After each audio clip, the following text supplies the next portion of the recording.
I'm gonna get to the base of it, right? It's considered maybe Drake's best work, his most introspective work, and it's filmed at a restaurant called Yoso's in Toronto. It's like a Eastern European like fish joint.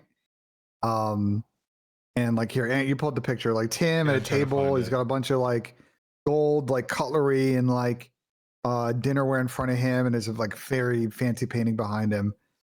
And so we were in Toronto once during World War II for a show match. Basically, there used to be this event called World Gaming, which was a Canadian company, and then every year they did a like kind of like a quasi challengers tournament. And basically, the crux is you had to have Canadians on your team, at least a couple. Mm-hmm. And I was supposed to find the best gamers in Canada. And one year in World War II, they hit up us in Luminosity, so Sam's team, and said, "Yo, would you guys be interested in coming to our tournament? You're not going to play, but we want you to be on there on Sunday for the grand finals and play a show match." And they were paying pretty good, so our guys were down. So we took a trip to Toronto. And we ended up going to the restaurant because we're with Seabass, and you know Seabass. Seabass he's is the man, like, dude. He's gonna show you a good time. So he takes us to that exact restaurant, that exact table. I get there with Seabass early. Tommy and Dylan get there a little bit later, and Tommy and Dill figure out what's going on. They're like, "This is the table." So we pose. Tommy posted that on Twitter, and that tweet blew up back in the day. That was back in the day when you got like, if you got like 5,000 likes. If you got 5,000 likes, like your fucking like Twitter is blowing up. This is ridiculous, bro. They posted this on here. I think it's hilarious, but it is an iconic post, and that's a great picture, man. You look great there, bro. I need to go back to the clean shaven look at some point. Yeah, other than that, dude, not a huge eventful week. Just chilling. I was painting, building the baby room. That was a lot of fun. But now we're back to talk some Call of Duty. Before we get into CDL stuff, though, there was another big news this week. And the Faze, basically the original Faze, and you know they brought it back, and all the dudes are back in it. I'm not sure of all like major details, but I saw like the storylines and what people are talking about. Faze is basically done, man. Seen a lot of these guys saying they're over with. Apex done with it. Kason leaving. It's kind of sad. It was a sad day for a lot of OG Faze fans, but the good news is Faze Esports is still alive and well, and they had some good PR shortly after that, Ben, obviously when they signed Alluka, but we'll get into the Alluka stuff in a second. Talk to you about this. From my perspective, it was just kind of like the guy that, I think I saw like the guy that owned DraftKings or was part of DraftKings, part of Faze, and he started to ask the guys for what, 20% of everything that they were earning, basically, and they were just kind of like, nah. I kind of understand both perspectives. Obviously, from a business aspect, it's really hard to make money unless you're operating as like a high-end agency, which I don't know if they were doing that. And that's from my understanding of the situation. Is he went and he asked the dudes for, you know, some 20% or whatever it was, and they were like, no, I'm kind of gonna do my own thing. And that led to the, I guess, implosion and all them kind of departing. Yeah, I mean, basically, Faze at one point tried to go public before COVID, and then it popped during COVID. And the SPAC, they use what's called a special purpose acquisition company. I don't want to explain what the SPAC is. Yeah. But the point is they went public and it didn't work out. It was during peak like Faze corporate. And then kind of towards the tail end of that, that's when like Ricky and them really started their PR campaign and trying to wrestle a lot of control of the company that they had given up over the course of a few years once they'd moved up to LA and met a bunch of people. And then it kind of ended with GameSquare, which was an owner of Complexity, but think of GameSquare as like a Texan-based, Jerry Jones is an investor, like a very Dallas DFW-based company that's trying to get into like gaming. They purchased Faze and took them private. And then subsequently, at around the same time, they basically agreed with Matt Kalish, who is one of the co-founders of DraftKings, to spin off a subsidiary called Faze Studio from Faze Esports, from the Faze clan. So the structure was there would now be essentially two separate companies. You would have Faze Esports, which does not own the intellectual property rights, I think, to the Faze mark, but they are an esports company that uses the Faze name. And then you would have the Faze clan spinoff, which is called Faze Studio, which didn't own that intellectual property. And there's some kind of licensing branding agreement. I don't know. Anyway, so we're talking about Faze Studio here. Faze Esports totally separate company. And basically what happened is like the idea was Ricky was trying to reboot, Faze Clan. So they had Ronaldo, Rage was doing some Faze content at the time a little Max bit too, right? And then they had that. Well, no, but Jason Max, Jason, Lacey, and Silky were all the ones they signed as part of that rollout. Yeah, that's what I'm saying. And Rage too, but like, K-Son was already there and he was doing content with Rage. So Rage was already in the Faze universe at that point. But the other guys weren't as much. And what happened is that I think, from what I can understand from all the Twitter drama, is like those guys didn't have, when they got brought on, like they didn't really sign any paper that said, hey, you're giving any percentage of your income or brand deals or any kind of revenue split back to the company, right? For them to make money. Because they raised all this money from Kalish in order to fund the house, fund clippers and cameramen and resources. Yeah, you know what I'm saying? And then he looked at it and he realized we can't make any money unless we take 20% from the dudes, right? But they had never signed anything from the creators, but they had never signed anything prior to that. So that's like the tug and pull from this, right? Like that was my huge takeaway, which like, listen, I understand both perspectives. Like, I mean, I do. It's just that's a tough situation for the creators. I mean, who's going to willingly just be like, yeah, I'll give you 20%. You know what I mean? Like that's, unless it happened before. I'm just glad. I mean, 20 is a lot for sure. I mean, 10 would be like what you would give like that's standard for an agent. Even 20 for like, you see that in some agencies and stuff, but I just think with the level of creator that a lot of these guys have gotten to at this point, it's tough. But yeah, man, it's super sad. I mean, I was around obviously the beginning of Faze. I was a part of the earliest Faze eSport team, and it's been around for so long. But yeah, I mean, a lot of things come to an end at some point. They've had a great run. I'm just glad Faze eSports wasn't massively affected by this. Yeah. And we'll pull this up. But yeah, Faze eSports here to stay. They let out a tweet. I mean, obviously we need Faze in Call of Duty. It's ingrained in our Call of Duty culture. There's a ton of Faze fans. They're some of the loudest at our events. Yeah. And Paul, a guy you're very close to, you talk to a lot. He's done a great job, I think, so far over at Faze. Yeah, and to be clear, Paul is on the board of directors. Paul Hamilton, owner. So let me explain this structure. So Paul Hamilton owns Atlanta Esports Ventures. I don't know if they're going to rename the company now that they're in Vegas, but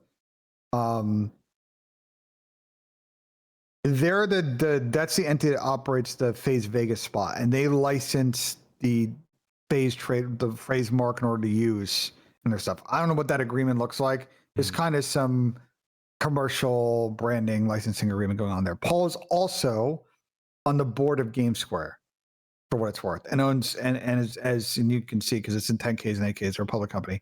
He owns a percentage of GameSquare as well as part of that. Like he's got stock. So just to be clear, like the Vegas Faze is also a separate company from Faze Esports. I literally sat here on stream a couple days ago and like made a fucking chart.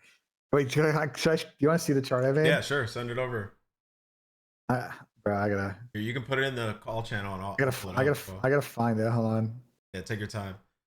Oh yeah. So wait, was he a part of like the GameSquare acquisition of Faze? Like, since he's obviously a part. Well, I think Paul was already a board member of Faze Clan Inc. before that. Oh, okay. So for what it's worth. Yeah, we know that it wasn't Ricky. It was the Matt Kalish, I think. I was asking. And from what I gathered, what was available to us from the timeline, which is like Chinese telephone, like you just don't know what's true and what isn't. You kind of have to like piece it together, and usually like, you need both sides of the story and the truth somewhere in the middle. But yeah, it's understandable, like kind of why they butted heads. Obviously, if it wasn't agreed upon before, but yeah, I mean, it's just hard for some of these esports teams that have creators to have consistent revenue. Yeah. I can't find my chart, but I did on stream. I did on stream a couple Anyways, days ago. we say all this to say Faze Esports is staying, and Faze Vegas is here to stay, guys. So no worries from the Call of Duty League side of things. Some of your favorite creators might not be repping that logo, but these guys are here. And you can see Faze Vegas, they made a move that a lot of people are pretty excited about. I know we talked about this off stream a little bit. This is a pretty good move for Faze Vegas. Now, you just don't see this often from a team of this caliber, going out, getting the next, like, hyped up guy coming from challengers. And also when you have like a star-studded roster that's currently playing really well, right? we were going back, and feel free to post in chat if you guys have any other comparisons to this. Some teams that have done things like this before. I mean, you think back to Faze with Dante, with Sib. They never actually like activated him and put him in the lineup, but there's precedent. Like Faze has done this before. Like Dante was really good. He's substitute on their team early in the CDL, and then Toronto having a insight super last year, and it works. Like if you get these guys in your camp and they can kind of still obviously plan challengers and learn and kind of get comfortable with like the pro scene, and just knowing like I have a concrete path to becoming a pro. I just need to continue to get better and grow. And it typically ends really well for those players. Like they end up being, stars in our league. I mean, we've seen it win championships. So I think FaZe getting ahead of this was amazing for them. And not only that, it's going to apply a lot of pressure to the players on the team. If you're Draza sitting there, it's like, okay, let me lock in. You saw his tweet back. Nothing but grace. He's kind of just saying like, hey, congrats to the kid, excited, this, that, and the third. Like, this could be really, really, really, really good for FaZe. And then on the other side of it, it's a talking point, as you see in chat. A lot of people like LAT fumble. I mean, yeah, potentially a huge fumble by the LA Thieves. And they're coming back from break, so you can't read super far into this. And we're going to talk about this later, but I'm seeing like scrim results where they're getting slammed by this kid. You know what I mean? So definitely will be some things to talk about, at least with these two teams going forward. And Alluka is going to be applying some pressure. What are your thoughts on this, man? I think you kind of cover most of it. I think for FaZe, I think they have to think about the rest of the season and next year when you think about contextually what we expect is going to be probably a pretty crazy offseason with a lot of players being free. Before you continue, let me ask you this. Is his contract up after this year? Yeah. Okay, so yeah, then this makes from what I know, his is, Scraps is, Paco's is. I think there's a couple Optic players who probably are floating about. That's not to say the Optic players won't resign, but that's almost even more like important to this discussion than this immediate than long-term stuff, because there's gonna be a lot of kind of not. Well, it is though, because you think if there's a lot of people contracts up, and we've all kind of alluded to like the Falcons making like the super omega team after the season. Yeah. Then whoever has like guys like this signed to their team, it kind of like you're set up in a pretty solid spot. You know what I mean? Especially if he ends up being a top player, really good player. I mean, kind of. Again, it's like you have to check both boxes, because for FaZe, like Draws hasn't played that well at the beginning of the year. Although I think Zach's been hella grinding the last couple of weeks. That guy is just him and 04 playing fucking S&D Charles every single day against all other pros, as they should. But FaZe want to win a chip. Like they got to think about potentially moves you want to make this season if you want to get better. And then also next year in a potentially world where they're in like a full rebuild.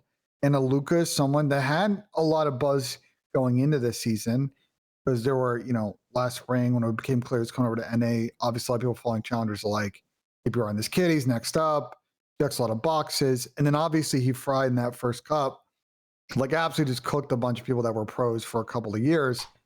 And what it seems like, based on, you can pull up Rafi's tweet.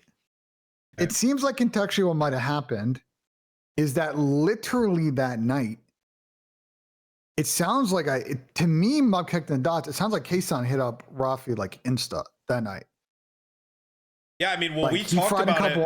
He was like, yo. So when we had him on and we were talking about it, and like all those teams had reached out, and like that intel, I think it might have been Ronnie. Scroll down this tweet to Kason's reply and then finish your thought. So you guys can see both. Appreciate you having me get this done. So we had talked about it on the show on the very last episode. Yeah. I can't remember if it was Ronnie or if it was another Intel account that tweeted out about it, and like how, Kason maybe had started conversations before maybe it really should have, and it had gotten out. But we thought that was kind of like a PR thing. Like, we didn't think it was going to be real, and it ended up being real. And now like I commend the move. But it's just to say like how fast things move, because this was literally like 24 hours, maybe 48 hours after everybody was just gassing the hell out of him, right? And like all the offers had started to flood in. So honestly, I gotta give a shout out to Kason, man, and to FaZe for making the move, because he would have got snagged, like for sure. I think so. I mean, I think this is a good spot for him to go because they have a championship pedigree there. They've won a lot in this year, the CDL. They know what it takes to win. They know what's commanded or required of the players. And so as he develops, he's going to have a lot of really good touch points, both with the coaching staff of RJ and Crowder.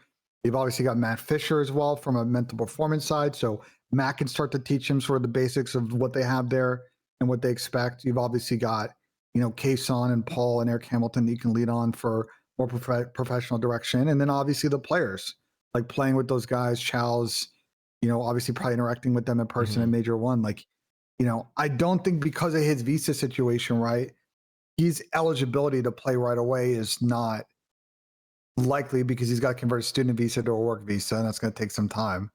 But, he might be a piece that pays off for FaZe at the end of the year. And to your point about Thieves, I do think this is a miss. And it 100%. May not be for the reasons you think, because it's for the two boxes I just talked about. Is Kenny the long-term solution for them throughout the season to win a championship? And then next year, when I'm going to be honest, and Thieves fans are not going to want to hear this. Their players might get poached. I'm sorry. No, it's worse than that, actually. Not only do I think Paco and Scrap are going to get poached, I think Thieves and FaZe can go probably band for band when it comes to contracts. But I'm telling you, I think what FaZe offers, and I think this is Kason's value, I think when it push comes to shove and you're siding between probably two different contracts from both those orgs, I got a feeling that people are going to pick FaZe over Thieves, and Thieves may be in a situation next season. They don't win a championship this year, but they're looking more like that Byron Nasty, Dan Ghosty, Joe Deceives team from a couple of years ago, where they're in a completely full rebuild. And they're not going to be that second or third super team. Yeah, I mean, that's why this just gives them a lot of leverage. Like if you're FaZe Vegas, right? Especially if he keeps improving. And we saw early CDL how successful it can be to do things like this, or to pick up a player like this and develop them, or eventually bring him into the lineup. Just gives you different avenues, right? You just get ahead of things, bro. And how many years have we seen the guy that gets picked up early from challengers and it turns around a team or creates another team that's kind of in the discussion where that could have been avoided entirely? Like it's like three birds, one stone, where it's like you're not letting him go somewhere else. You have him for the future, and it's going to apply some pressure, and it helps you in contract situation going into next year where it's like, okay, we're going to lose this guy. It's not the worst. We still do have somebody who's next up. So like I said, bro, I'm saying shout out to this move, but I can't stress it enough. FaZe made the play here. Like they really did. And you think he's good, right? I do think he's good. I'll say this. I'm not saying this from a perspective of like, oh, he's dominant, like this guy's going to come in and run shit. I'm saying this from a perspective of like, he can develop and become really good, especially like you said with the system that they have over there. He obviously needs to get more reps. I mean, we watched him in the cup. You watch him in the cup, and like he has maps here and there, but it's not like he's some dominant like simp force just yet right now. So, for them, you develop him, you give him some time, and maybe he comes in if push comes to shove, and they start to underperform, but you stop all the other teams from grabbing him for people who are already massively underperforming. I mean, you're a former professional. Like when you watch Alluka play in these streams, he's talented. Like, he's super talented. He has the F factor. He can shoot well. His comms are actually like pretty good. Really good. Only thing I will say is like sometimes he will go on like a couple streaks of deaths. Like he'll have these streaks where he goes on like 5 or 6 where he's just taking over. He'll have some where he goes on some death streaks, or maybe he needs to reel it back a little bit. But that's everybody, bro. When you're first starting out, this is a young kid, man, and like playing in challenges is not exactly the most structured thing, right? So you can be taught how to play your life a little bit better 100%. Though. That's a very learnable skill. The one thing you can't teach is just getting into like a fucking flow state. Like the Sim Shotzi thing of just and Hydra thing of just getting in a flow and just knowing how to readdress and just continuing to be a fucking tornado on the map. He does something like it's like almost every other life he does some things where you're just like, how many people can do that? This guy's unbelievable. Like, and he can use both weapons, which is also really impressive. Like at a super like high level individually talented wise. But we do need to see a little bit more. I mean, I'm of the camp where I gotta see him in some big moments and some Yeah, bigger well, matches. you got elite qualifiers this weekend, right? Yeah. They're probably. I mean, he's on that Omid team. 12 teams are going to qualify for the elite in NA and EU. They're going to make it. I would And also then be you're a going to see him play. Oh, go ahead. Sorry, I cut you off. As I say, he's going to play a couple weeks in the elite. I think Omid will be one of the favorites to probably pull it. Although I do think we'll probably talk a little bit more about NA challengers, but NA challengers right now is like it's pretty wide open. There's probably 6-7 really good teams in NA challengers right now. I would also like, and then you got aside Major from the, One. yeah, you got to see him on land, and then aside from like the playing stuff, like he does have some. There has been some clips I've seen where he, like, mentality wise, says some things where you're just kind of like, I don't know, like, just chill out a little bit. Where he's taking some shots or saying like, I'm way better than that guy, which, like, I love the confidence, but those are some things that Faze picking him up, they'll be able to mold or get out of him a little bit. Try to stay. I mean, yeah, but like, yeah, you kind of want people to have.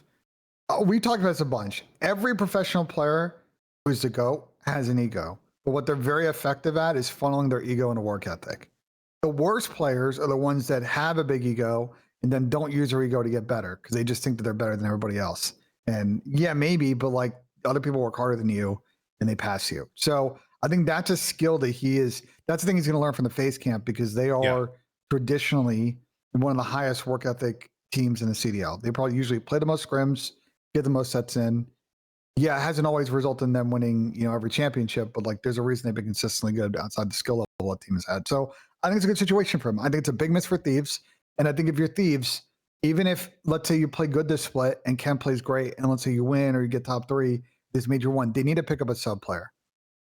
They need to be very aggressive after this Major 1 cycle and picking up a substitute player to supplement their team. God forbid they need to make a change in the middle of the season because there are going to be a lot of players that are really talented in this league right now in challengers who are going to get into pro teams immediately after this event. Yeah, 100%. Because we've talked about it. We talked about it last episode briefly, but because of how important stage 2 is, it's correct. It might be the biggest, I guess, in-season roster mania we've seen in years, just because of how important, like we said, stage 2 qualifier is going to be. You're going to play 11 matches. You're going to play every other team.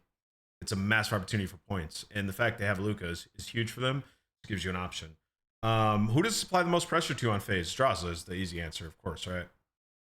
Yeah, I think he can run. I think Alluka probably comps probably more is more a flex player right now. Mm-hmm.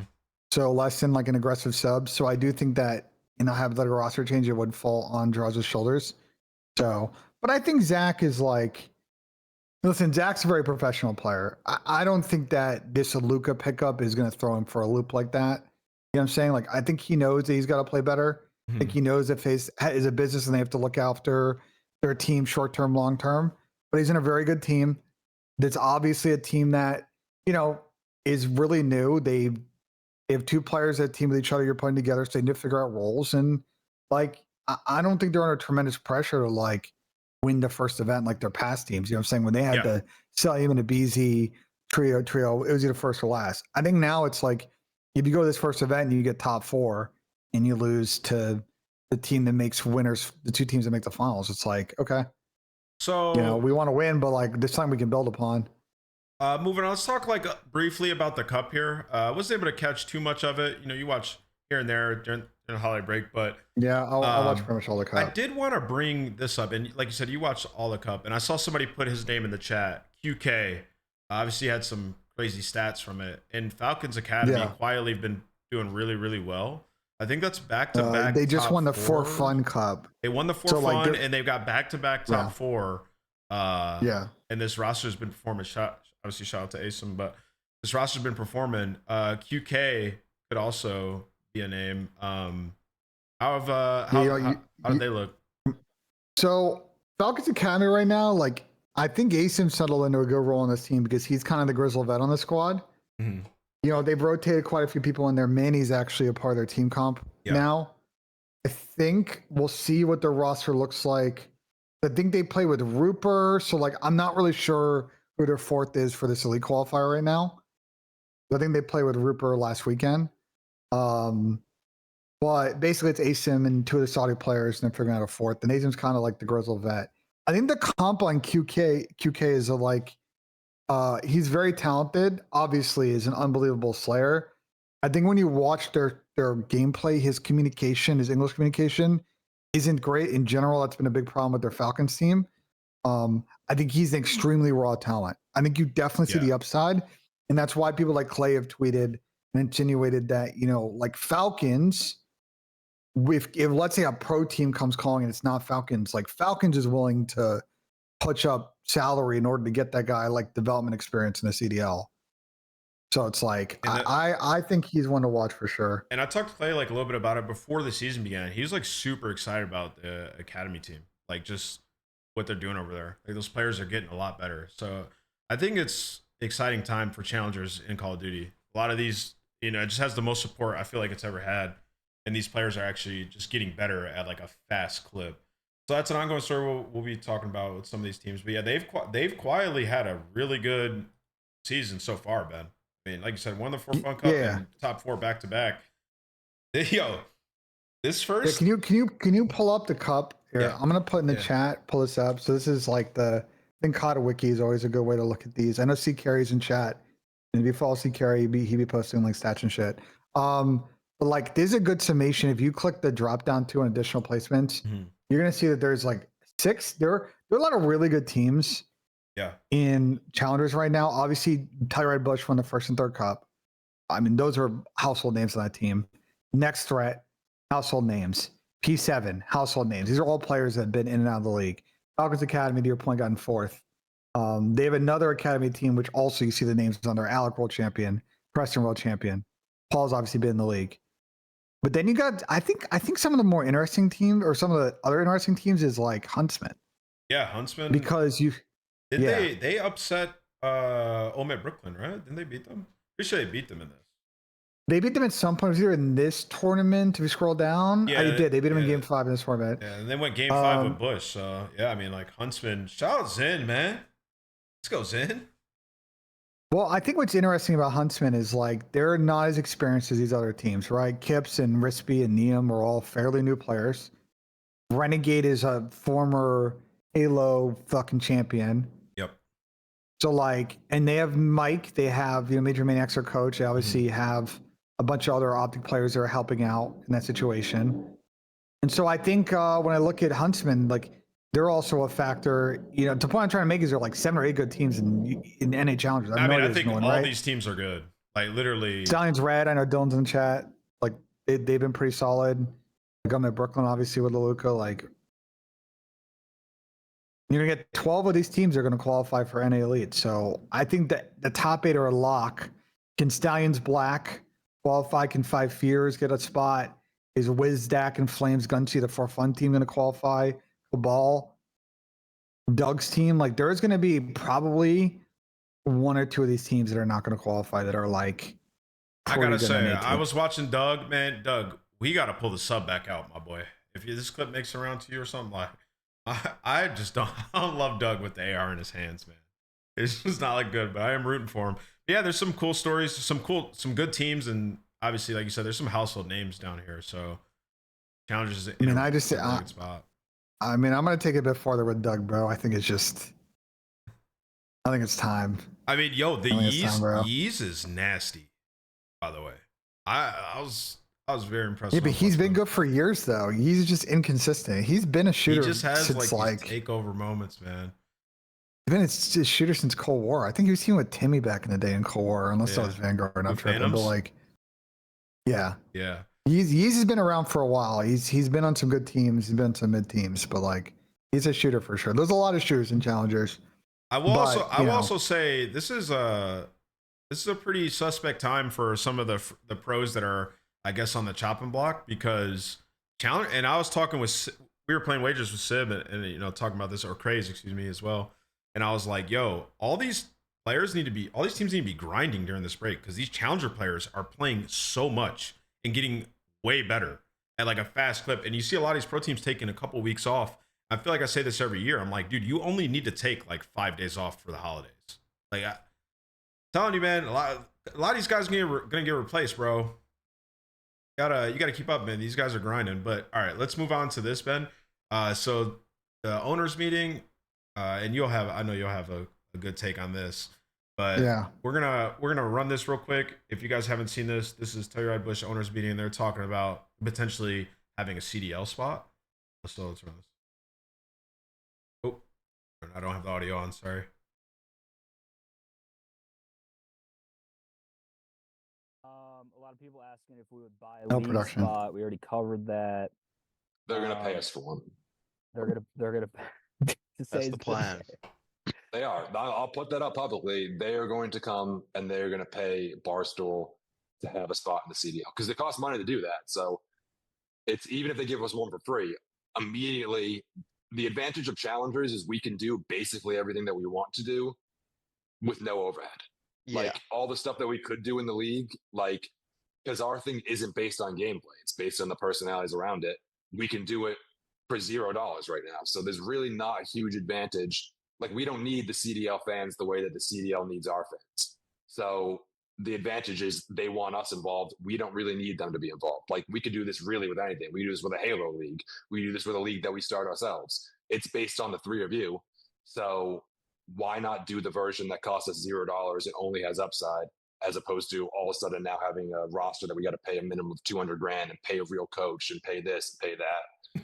Unless they're I mean, listen. So what he's basically saying is that like he's referring to not Telluride Bush fans. He's referring to Barstool fans, and they do have a huge fan base.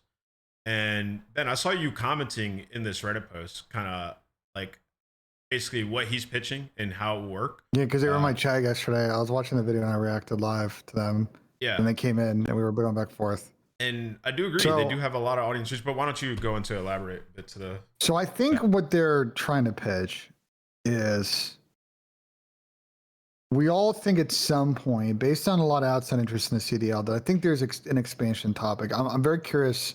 We go to Major 1, I'm going to ask this question, probably a lot of people from the league and owners, like, you know, what does the expansion situation look like? Are you guys sitting in a room and really thinking it through? And normally in an expansion of a league, let's say we go from 12 to 16, normally what happened then is that there would be an entrance fee for those 4 spots. And that entrance fee would then be revenue shared between Activision and the teams. What Austin's saying is like, in that situation, Activision would cover the cost of that entrance fee in exchange for us joining because we bring this value. And the value they bring is, I mean, you can look up the Barstool statistics, but like their viewership numbers are fucking crazy. They have a lot of content, a lot of personalities. They have a lot of gamers, and they bring the exact demographic that COD wants, right? 18 to 36, probably 50% split on that relative to their normal audience, because it's probably young people and older people that listen to it. That's like what COD League is trying to get towards. But you have to get the owners to agree to this. All the other. Well, yeah, I'm getting there. But like, you know, like in turn, they would, you know, market the CDL as a team. They would get involved with their Activision marketing endeavors, like launch stuff around the game, stuff like that. The question is, okay, would people at Activision be down? Don't know. Would the other owners be down?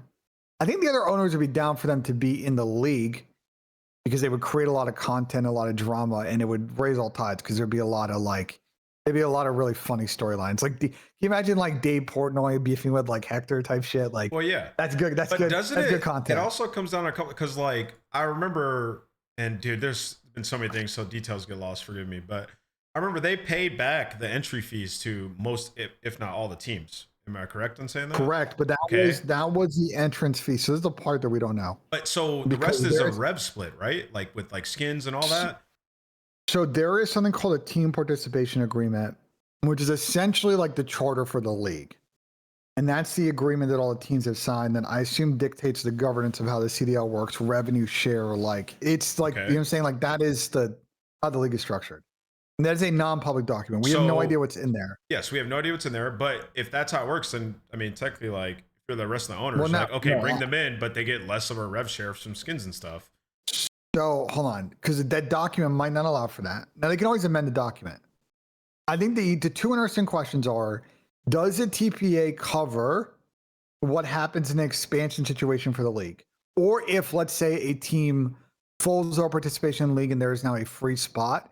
Let's say they're like, I don't know. Let's say the Aquilani family just declares bankruptcy, or I don't know. Let's just say like one of those teams just they decide they're out. They're fully out. We sell the spot back to the league, and now there's a free spot. What happens in that situation? I don't think that the TPA probably like covers like tiering and rev split. Now there was some reporting over the summer that actually in the fall that the way the revenue split works now with the MTX, the like skins in game, that it's proportional to how you spend rather than being like evenly split. Who sells the most will get more, etc. Yeah. So like that, like there's already an effect baked in there to like you're gonna get what you're gonna get and what you put out, you know. Yeah, so that's kind of my thoughts on it. Is like if there's not something in there that prevents league from doing it, but then I think back to like when the league was operating LAG for a bit, where it's like so. No, they were the league was never operating LAG. When was that happening? Or who was it? No. Oh yeah, the league has never pulled a like. We've never had a like. What was the situation in the NBA? Was it the Hornets, the Pelicans that the NBA owned for a while? That was the Chris Paul aborted trade to the Lakers situation in the NBA. We haven't had that happen with the CDL yet. There hasn't been a situation where Activision's taken over the operation of a franchise. Well, yeah. So then I don't know, man. It's gonna be if that's what they're hoping for. That might be really, really difficult. I listen. I think people got to not shit on this idea. I actually do think that there's a lot of value that Barstool will bring to Activision. From some brief conversations I've had with people at the league, I think they definitely see the value of Barstool. And what they've spent the last month and a half trying to do is get connected with the guys, really understand what they want to see out of the business. How can they help? You guys going to be coming to majors. You want to be involved with watch parties. You want to be involved with challengers content. And really understanding, at least like year one, how these guys are getting involved. Is there a situation that Activision Blizzard Microsoft tries to do a greater commercial or business deal with Barstool? I think absolutely. But I think to Austin's point, later in that video and throughout that video, like I don't think Barstool necessarily needs the CDL, right? They can keep doing what they're doing now, and that's fine. But it may be the other way where Activision looks and sees, wow, actually we're never going to get a better opportunity to tap into that specific audience and the reach they have. I mean, I'm sure and Activision let's see if there's a meaningful way to do it. Wouldn't be completely opposed to the idea. It would just be you just got to get all the other owners on board. But we'll see how that goes. Nevertheless, they're doing great things in challengers, and like you said, they can just continue to do that. And can I address one more thing in your chat? Yep. It's not realistic for Activision CDL to pay Bush for being in the CDL. It is fairly realistic to create a deal in which, for the first 2 years, so Activision would then cover. Let's say it's an expansion. Activision would cover the expansion fee. That subsidy. The revenue share would go to the owners, so the owners would still get paid.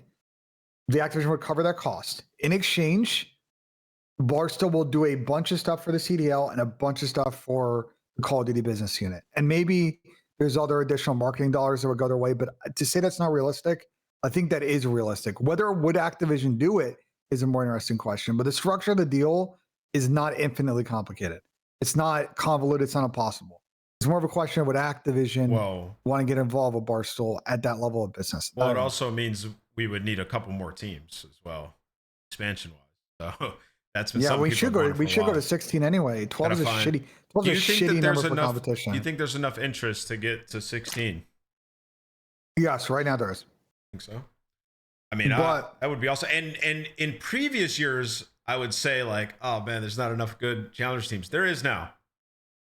What's saying about challengers? There's a lot of like players to get into the league, and if there's interest, then that would be exciting. Listen, will there be 16 good teams? Fuck no. I mean, I've been having this argument with Zinni on stream for fucking. You can make at least 2 really, really good teams from what. Yeah, it'd be a lot more bottom feeder teams, but there are enough orgs circling the CDL right now, and I'll say candidly, a lot of them are EWC, Esports World Cup partner teams that do see validity in getting involved in the scene for both the EWC benefit and also what the MTX revenue share would provide as an upside to either break even or make money off of their team. So there's enough out there.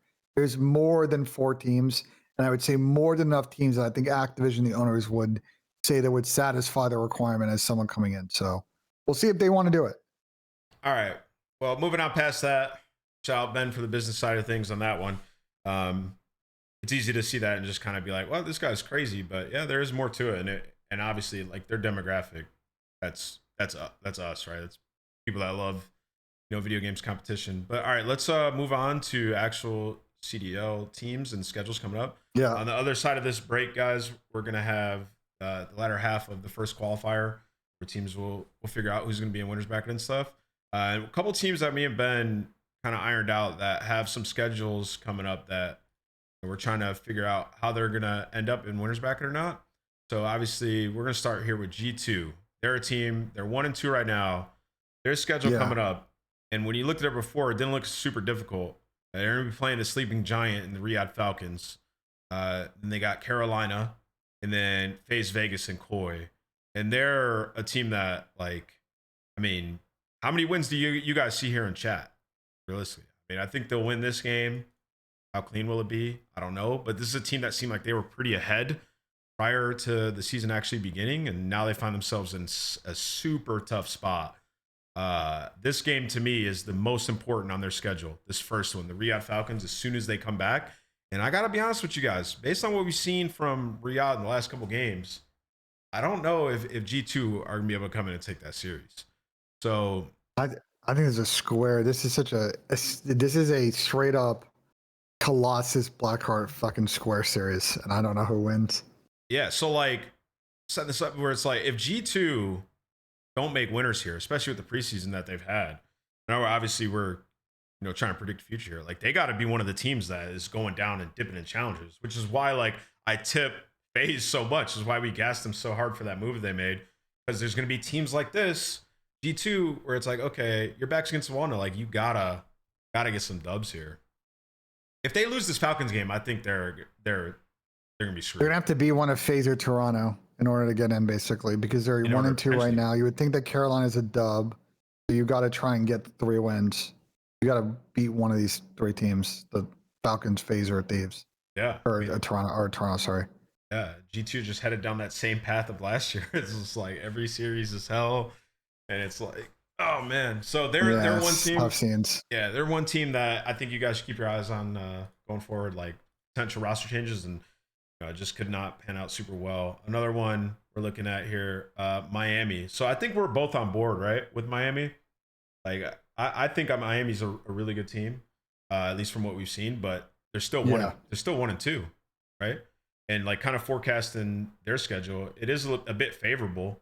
But you're going to be going up against an improved Surge team, and then you got Boston, who aren't super easy. So like, yeah, I mean, what's your thoughts on Miami going forward, their schedule? You think they're making winners?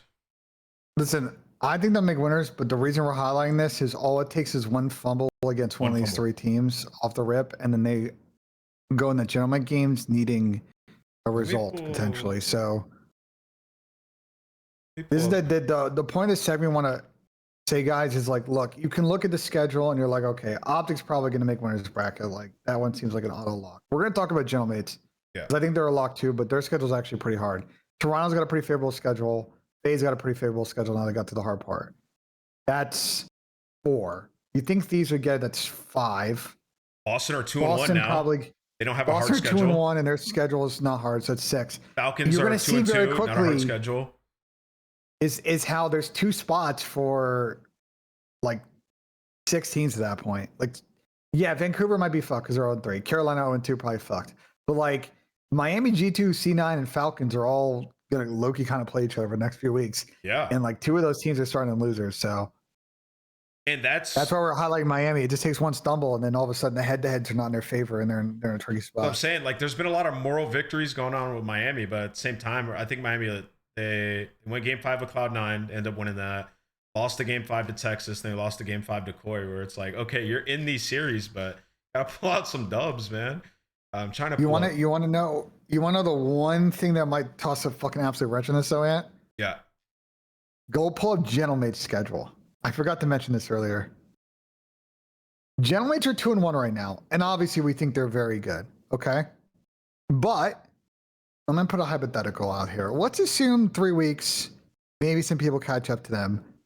This schedule isn't that easy remaining for them. C9 is a team they should beat. Okay, you're 3-1. But let's say you lose to C9. Falcons, Toronto, and Miami are not gimme games on the schedule. All these teams are. They're going to be winners, have some version of strength. So I think Gentleman's are making winners bracket, but this schedule, in retrospect, now is a pretty difficult run in for them. Yeah, It's not. None of these matches are going to be easy. The problem with a lot of teams are going up against are they're kind of like 50-50 teams in hardpoint right now, or Gentleman's are the best hardpoint team, or at least top 2 with Optic. So like they're going to be able to blitz a couple of these teams. I guess like their search, at least in the Faze match, didn't look that great, but like they're winning. It looked better last weekend of the league, though. Yeah, they're winning 2 of these matches, though. Like, there's no doubt in my mind that they take 2 of those games. And then wasn't there one more? Yeah, but again, I just want to caution people, to be careful of BenJ memes. So this is the one. No. One thing, real quick. The last match was played before Christmas. It's not the next match. Is not going to be till next weekend. That's a lot of time, guys. And some teams have not been scrimming. Some people have been working hard. There's going to be a paradigm shift in the middle of this league over the course of those 3 weeks. I'm just letting you guys know now. It happens every year. So, especially last year, we saw this. So just keep in mind that some teams you think are good are going to suddenly show weakness in certain areas of the game, and teams that were weak are suddenly going to show strengths in areas you thought that were weak. So just keep in mind that things may get muddy here. No, and I like that you set up like that, because the one that I think is going to get muddy, and yeah, I'll just pull it up for you guys so you guys can see yourself.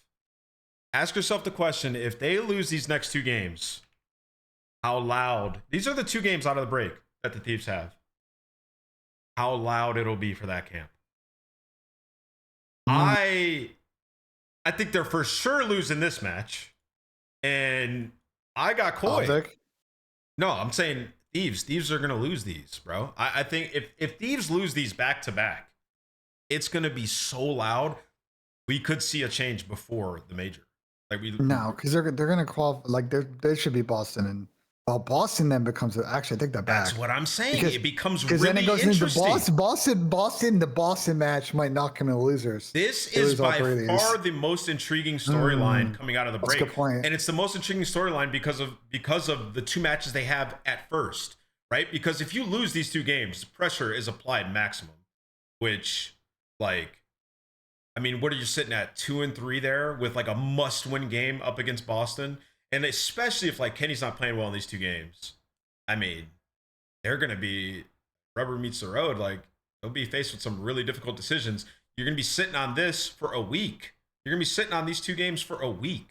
So like, in my mind, this is a must-win match in my head.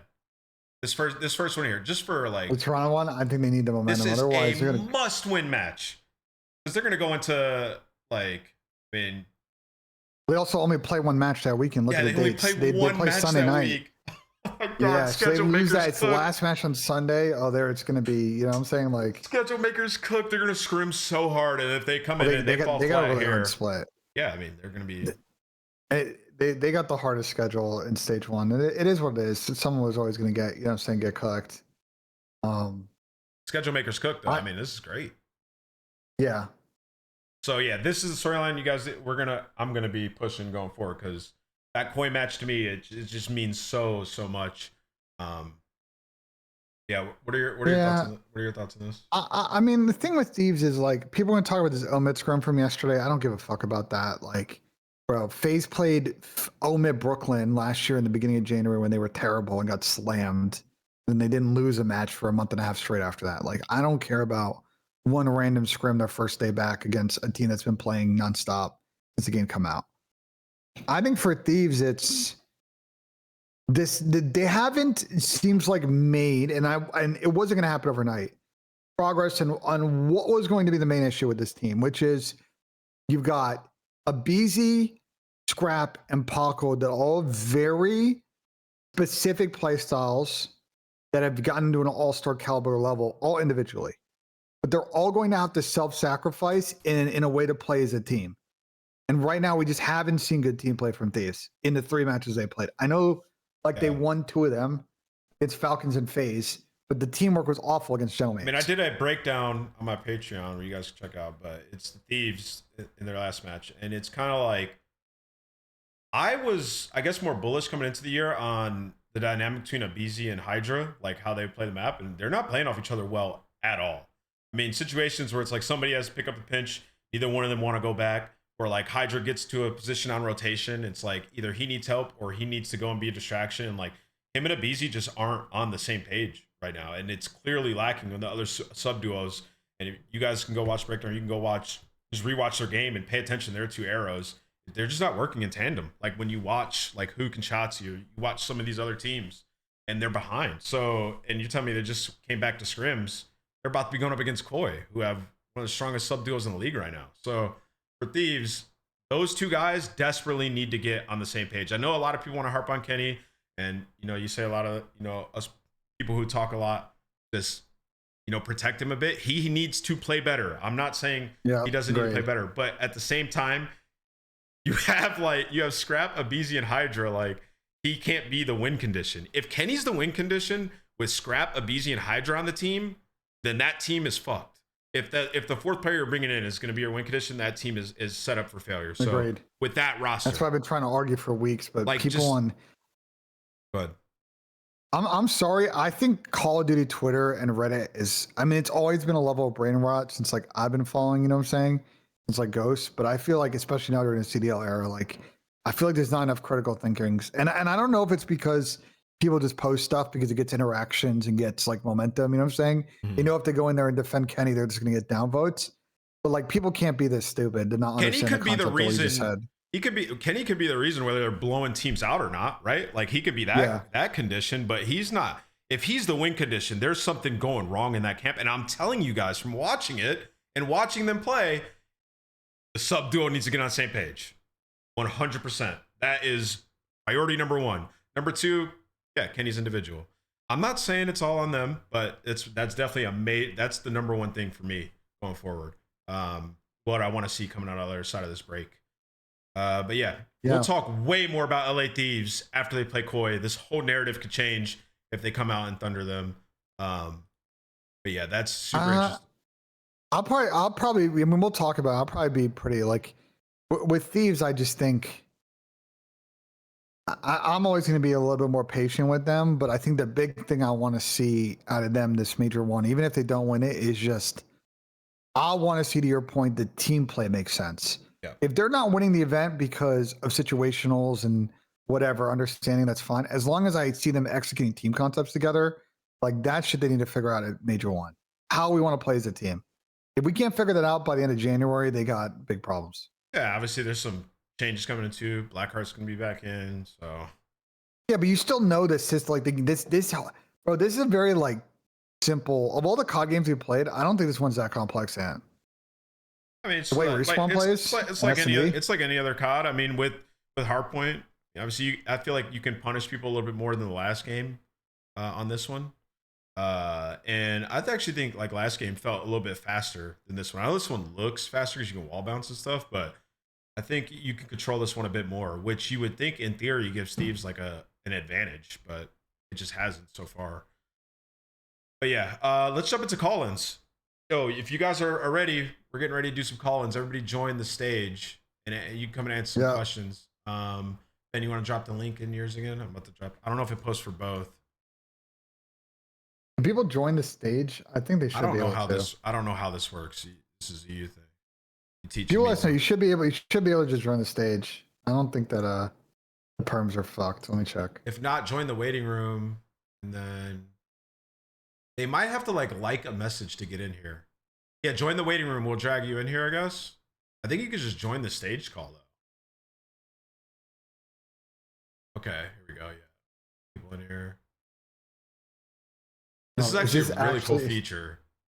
Is this actually Dylan? No. Yeah. Dylan is Dylan, bro. All right, Ben, how do I invite people to talk? Right click and say invite to speak. All right, we're starting call-ins, guys. The link's in the chat. I'm going to post it one more time, and then I'm going to pin it. Here's that. Guys, the rules on this is like, if you're coming trolling, we're kicking you Insta, bro. Like, you know what I'm saying? Just be respectful. We want people to come in, and we want to have fun convos. Come in with one question and one topic only. Don't come in with 5.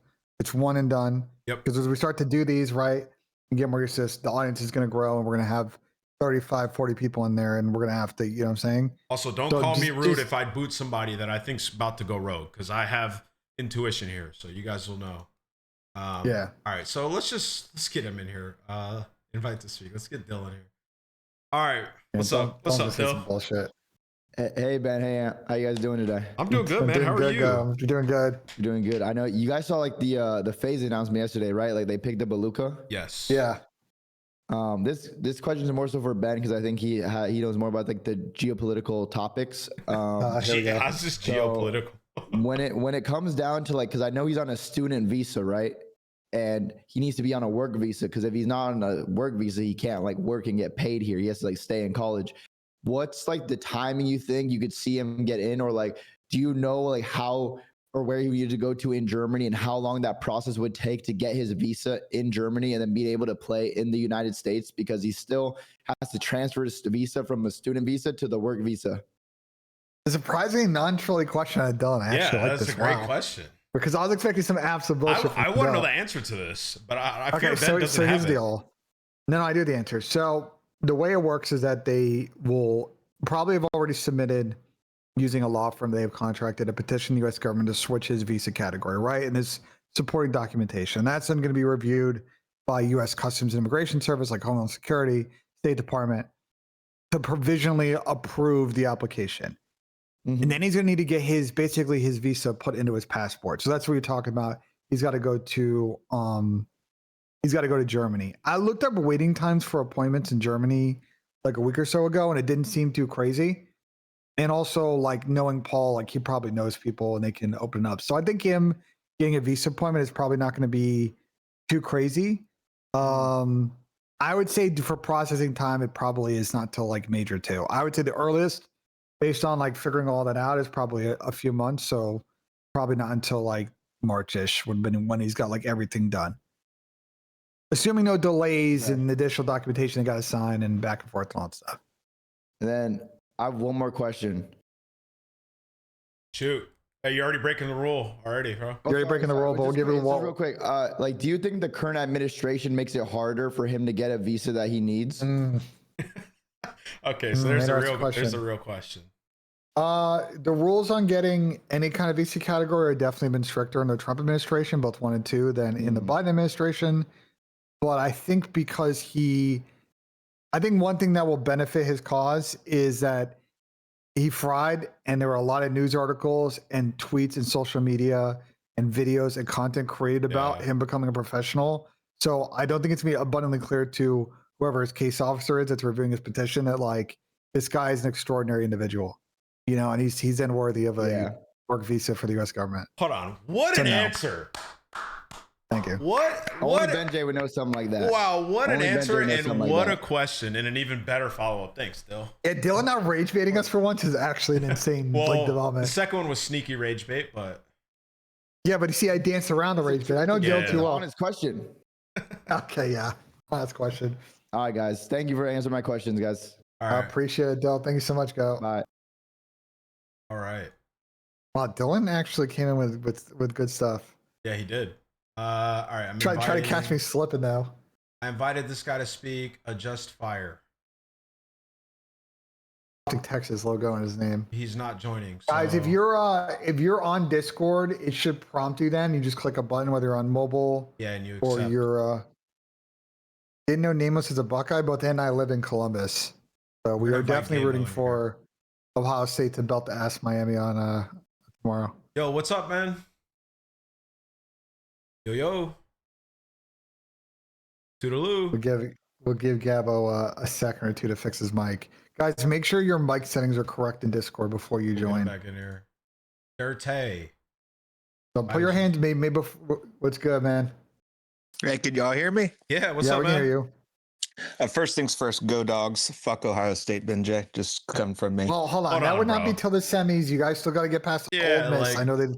I let's know save you're this saying. I know energy. you still remember the kick, the field Yes. goal that you whiffed, choke job. No big deal. I mean, We yeah. don't I mean, talk yes. about it. And I read a bar at midnight, and it was absolutely fucking depressing. What an Remember asshole. this. Just comes in here I instantly. know it's crazy. A two-time national champion. But my question is, Not current national champion though, but it's all good. because we were Yeah. both assuming that this is his last year on his Wait, hold contract. on, rewind. How I didn't much hear the money? beginning. Say it again. Yeah, repeat your question. Sorry. Oh, I'm sorry. If you were Mercules, Yeah. because I'm assuming this is the last year of his contract with Optic, how much money would the Falcons have to pay you more than the Optic would offer to take it? How much more would they have to pay me? I mean, as much as it is every single first place that I would get, plus. I mean, that's a tough question. I mean, it just depends on how much he values winning, which I think he values winning a lot. It would have to be a lot. Bro. It'd have to be a lot. Let me put it to you this way. I want people to understand the economics. Right now, in 4v4 COD, the top end rosters are spending somewhere between $1 million to like $1.5 million for all of their player expenses and like salary. He's getting paid a good amount. Falcons would probably be able to exceed that. I don't think the current orgs, I'm talking about like Optic Thieves, Faze, Gentlemates, I don't think those guys are going to go more than like maybe 1 3/4. Whereas Falcons could get close to 2. And when I say 2 is like, then you're paying everybody like 500 or more. So I think the number is probably 200 or 300K more than probably what those other teams would be offering, which I think Falcons will be able to do anyway. Yeah, I just think it's going to come down to your Fisher. Go ahead, though. He like, you got to factor in like winning tournaments, right? And with EWC, with EWC and with champs, like it would legitimately have to be like 400,000, like more than to 500,000 more than what Optic could offer him. Which, I mean, even if it's doable, it would still be a tough. Like when you get an Optic, you don't leave Optic, especially like he's like the. I mean, they've never been presented with this They never presented with this situation though. Like every time that Optic has been in this esport, right? Envy for a while was your main competition. Then it was Envy and Faze. Then it was Envy and 100 Thieves. And now you have Gentlemates. They've never had a Oregon Falcons that's just going to exceed the pricing tier that they're in. Look, yes, Optic brings in a brand value. They bring in brand and sales partnerships, which they're very good at, that Falcons do not currently have. If you go look at Teams Falcons sponsors, they're Saudi-based companies. I don't know if those deals pay out like an individual player's part of brand deal as much as Optics would with, prize picks and what other stuff they got. They have a bunch of food ones and drink ones. To this point, it is a good question and it's an interesting one because it's also from perspective of he would be surrounded with really good players as well, assuming they did beat the price that Optic was offering, and obviously they're going to have some talent around them. So yeah, I mean, if you're Optic, you just get ahead of that and you restructure and sign them for longer, right? So I don't know if it's necessarily something, if you're an Optic fan, to massively worry about, because I would assume Hector and the Optic guys just get ahead of that in general and restructure and get them signed for multiple years, and if not, at least like a 2+1 or something like that. But I mean, but Merck's got. I know who represents Merck, and he's not going to sign.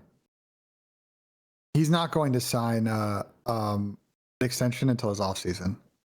That's not to say he won't re-sign with Optic. I think Optic's teams should stick together. That all depends. No. That's not the smart thing to do. He's not going to get shit on this year, and his leverage will only increase in the offseason when Hector needs to make everybody happy. That's the advice that he's going to get, is even if you're going to re-sign with Optic, you need to use free agency as your leverage to make more money and get more concessions out of Optic. It's just a smart thing to do. Because I don't think Optic should break up, by the way. I was talking about this before we went live. I think Optic should stick as a 4 because there's continuity and structure there. They have a one-mindedness. Like, they should not break up their situation for another 2 or 3 years until they get like shit on. They don't want to play with each other or whatever. I would imagine if these things picked up and if that was like something that could be forecast coming into this offseason, I would imagine Hector gets ahead of that. That's kind of my perspective of it. He will try to get ahead of it. And I wouldn't worry too much about it if you are. I would be more worried about that if you're like a Thieves fan than if you're an Optic fan. But thank you for the question though, Dirty. Thanks, boys. Yep. Appreciate it, man. Thank you. We're going to be talking a lot about that topic, I think, for the next fucking 6 months. And I'm going to be tired of it by June, bro. Yes, we will. Guys, we will have 95 conversations about this shit. All right, so we got our next guy here. I can't see your name because you're in streamer mode, but welcome. You. What's your name here? Devon, get to the table. Old school WWF fan. Let's Okay, go, man. okay. What's your question, bro? Hey, so I think this has been discussed before, obviously, with the whole Alluka news. But in the event that, say, Draza's not playing up to his capabilities or his teammates' capabilities, and say they do want to bring Alluka in the event that, say, Draza were to get an opportunity, say, filling in for Insight if he were to drop off, or one of the Boston ARs or something, would FaZe consider just letting Draws go, or just let him sit on the bench until either Alluka, hits those growing pains, or, then just not wanting to make another team better? Well, your question is consider, and they would for sure consider it, because Do you want to take this one out? yeah, I mean, if from the organization standpoint, it's like, one, you don't want to be obviously spending the extra money for extended period of time if you don't intend on bringing it back to the lineup. And then also, Jaws is not a player that you want to like trap on a bench per se, or it's like just the optics of that don't look that great. But I think the best way to look at Vegas FaZe is like the San Antonio Spurs. I will eventually probably get Paul Hamilton, who is the owner of that team, on the show. And what will become abundantly clear when you talk to Paul and listen to Paul talk is like he's in this to win championships, but also develop players, and they're not going to hold somebody back from opportunities. optics of that Especially just those don't look opportunities great. don't currently exist on their roster. So in the hypothetical, if they were going to drop him, there's another offer, they're just going to figure it out. They've done that before with their past players. They got Alec on the team he wanted to when they were going to drop him. They got Austin on the team he wanted to when they dropped him.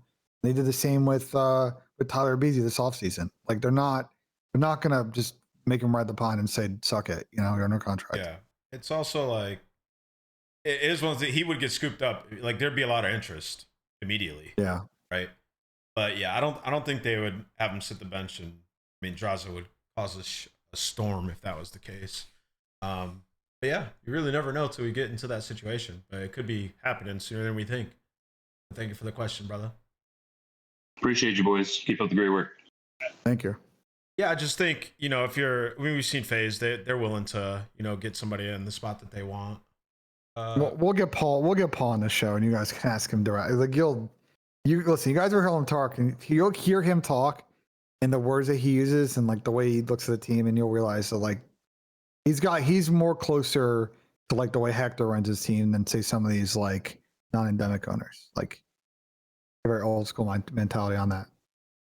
That's why I love Paul, man. Shout out Paul. Yo, next call in. I can't see your name. What's your name, brother? I go by Click. Click. What up, Click? How y'all doing? I'm doing good, man. Good. So my question really revolves around all the teams that are currently running over $1 million in salary. Yeah. And I'm curious to know, because like there's a lot of teams like the Surge that are like 270, Heretics, Whoa, hold 335. on. Can I pause you real quick? Yeah, That sheet that you have of salaries is not 100% accurate, and people don't know if a lot of those are real or not. So for you guys in chat that are going off of that, I know Ben in the Flank did a whole episode on it, which I think is kind of comedy. That take shots, but I just don't. Oh man, you're hating on fucking content. Crazy. I agree with content's fun, but also at the same time there needs to be prefaced with those numbers are not 100% accurate, and just be careful. But what's your overarching question? So at what point do we consider adding some sort of cap inside of the league? Instead of having, letting obviously the big brands, Optic, FaZe, Falcons, all of them, like they have money that they are able to spend on, I'm not going to say big names, but great players. I mean, I feel like everybody in the league is a great player. Now, at what point do we say, hey, we need to think about adding a cap to the league to where G2 or Surge are able to accommodate players that have great potential but don't want to go to, a team that isn't able to pay them the money? So they tried that early in the league, pretty sure. And correct. Like thinking about that, that's kind of tough, because then you got, teams coming into the league that want to compete and have a good roster. And the only way to really do that is to like pay the players a little bit more. right? And to get them to come to your organization. So yeah, I'm not sure how they would So do that. So the original, there was a salary cap in the Overwatch League and the CDL. And it was in CDL a 100% luxury tax when you exceed the number. The number, I think, year one was like 1.51, I think, or thereabouts. Now, there's some people finessing the cap, and that's a funny story for Yeah, another because you can pay episode. them But content deals, right? As well. Like yeah, there was a finesse that's going on that, and I'll explain why it never got sorted, but there was a cap, and every dollar you exceed the cap was paid back in tax. I don't know if that went straight to Activision or if it was split between the teams, but it's irrelevant. Basically, what happened is that around the same time, Activision was starting to think about mergers, and the Justice Department started investigating the Activision because you cannot have, per U.S. labor laws, a salary cap without the players having what's called a contractual bargaining agreement with the league, right? You think about the NBA, NFL, MLB, NHL, they have players associations that negotiate a base agreement with the league on like how player relationships work, teams work, salaries work, league rules, whatever. The CDL players don't have that. And so that flies in the face of US labor laws. And they actually settled with the DOJ prior to the Activision Microsoft merger going through. And as part of that agreement, they can't have a salary cap. They got rid of it after year one, and they can't do one any further as part of their agreement. So I've had this question keeps coming up, and the answer is like, it's just not going to happen. Yeah. Okay, well, that was my question. Thanks, Thanks, guys. man. No problem. All That being right. said, though, I actually think a salary floor would be interesting, but I think that also, Well, salary floor, yeah. yeah, I think that also runs into CBA labor law issues. All right, we Hey got guys, how's it going? H Griv. What up, man? What's good? Hey, can you hear me? How's it going? I can hear you Yeah, loud and we hear you. clear. Good. At the end of the day, I was also going to say it's always fuck Big Blue. At the end of the day, Ohio State's fine. So, yeah. I've been a long time watcher, listener, and I know obviously we like to talk about a lot about what we could change. I know Aches is a big guy that likes to do that. One thing that I kind of see is the league kind of screwing us out of still is scheduling. And I bring it up because Ant, you laughed about it earlier about Thieves' first game and only, I believe, in this upcoming weekend being the last match on Sunday. Like, I feel like there's got to be a way, even if they're not going to be who streams at one time, are they telling us we can at least like move the schedule up during the day? Columbus is Eastern time zone, right? And Texas is Central. They don't start games till 2 and 3 p.m. anyway. Could we not start at 12 or 1 p.m. Eastern? And then for anyone that says, Friday's a work day, we all know the COD League has different viewers than just your average, worker. But sorry, I'll leave it at that. Go ahead. Well, they have data on what gets the most like viewer attention and when like that makes sense. I would in assume the area and like the demographic that they want to tap into when they're going to be active and watching. And so that's what they base the scheduling off of. So like I get what you're saying it's really hard to please kind of everybody. It starts earlier at events though. That's the thing that people gotta remember. 3 p.m. is a perfect time for online because it sits in the perfect region of like not being too early for West Coast and not being too late for European and Eastern or Western Asia timing. And then the league events, right? When we go to the Dallas Major, like that's going to start noon local, 1 p.m. East Coast or earlier, like because they got to get through more games. I do agree that I think that the way the matches are scheduled and the way the broadcast format could be tweaked. But there are more issues at play there, and I think some of that comes down to certain number of studio days that they have to fit and minimum hours and a bunch of other stuff. You know what I'm saying? Yeah, and they've tested different start times for like LAN tournaments and stuff. But I mean, for the league, I would just imagine the data shows that this is the best time to start games. No, and that makes sense. But do you guys think then there's no capacity for us to get more matches on a weekend? Like, I know this is one. You're gonna get more matches in stage 2. Like that's true. You get more matches because there's more weeks, but the problem is that if we exceed 4 matches on a given match day, you're going to have a chance for that crew. The broadcast crew is going to incur overtime costs, and that's going to lead to more expenses. Yeah. And especially in the broadcast world, the event production world, OT can be very punitive. And there's a lot from of a cost perspective. And there's more staff than what you think that are running the broadcast for the show. Definitely, that makes sense. Yeah. And so also, more logistical also don't cost forget or something than we can account for. Yeah, I mean that makes sense. The technical delays that Call of Duty already has. You add a couple more matches to that, and the days can get real long real quick. We used to have like 10, 12-hour show days back in the day during those open events, and Ant used to work some of those broadcasts, and everybody was miserable at the end. Yeah, for like sure. I know people loved it because as a consumer, there's continuous content, but for the production and broadcast teams and people working the event, it's miserable. Chat, I don't get OT pay. All right, like for sure. If I got OT pay, I would be agreeing with him 100%. Yeah, answer as many matches as possible. Give me 50 a split. Sorry, not to keep the floor, but just one last thing off that is I think then we're just there's always gonna be a repetitive cycle of us being like, oh, for like the Alluka example, should someone come in and not, because literally it might be over one month, 3 matches that, like we talk about, guys get screwed for their career. So unfortunately for the new players coming up, that's kind of almost more what I'm also kind of referring to for scheduling on top of viewership, but I totally understand what you're saying. You only feel I that totally way because of the break that we have right now. Like when we get into the next split and the Major 3 split, you won't feel that way, especially when we get to Major 3 split because we have the minor tournament. And then the Major 2 split, they're going to be playing 11 matches, right? So we have different formats this year, which is also kind of nice. But I think the feeling you have right now is because of this break, and it'll get better, especially in the next split. Well, what I will say is, if you look at the current calendar, the break schedules, there's not a big break after this split to split 2. There's, I think, 2 weeks in between Major 2 and Major 3. And then from there, it's pretty tight up until after champs.